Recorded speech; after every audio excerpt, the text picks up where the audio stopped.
දීපං මචං සයිමන් අයියගේ කුඩේ. දීපං දීඝනිකාය. මචං මජ්ක්‍ධිම නිකාය. දීපං මචං සයිමන් සංයුත්ත නිකාය. දීපං මචං සයිමන් අයියගේ අංගුත්තර නිකාය. කුඩේ කුද්දක නිකාය.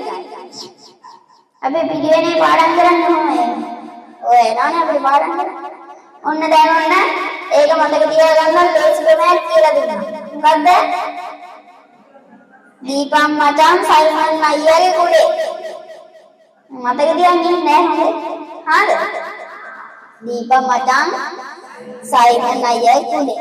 ඉතින් මම අද මාතෘකා කරගත්තේ මජ්ක්‍ධිම නිකායේ මජ්ක්‍ධිම පඤ්ඤාසේන බ්‍රාහ්මණ වර්ගයේ ධනංජානි සූත්‍රය.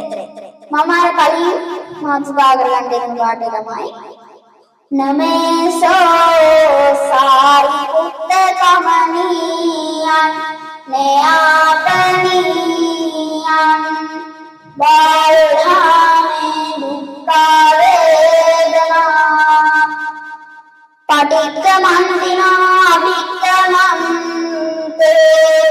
පටිච්චසමුප්පාදං පඤ්ඤායති.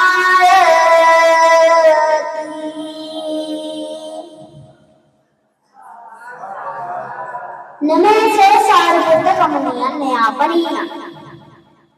සාරිපුත්තයන් වහන්සේ බාලධාමේ දුක්ඛ වේදනා මගේ වේදනාව බලවත්ය. පටිච්චසමුප්පාදෝ අභික්ඛමන්ති පටිච්චසමුප්පාදං පඤ්ඤා යති. මට මොන සුවයක්ද? දැන් මේක මේ විදිහට කියවට ඔයගලන් තේරෙන්නේ නැහැ නේද? තේරෙනවද? තේරෙන්නේ නැහැ.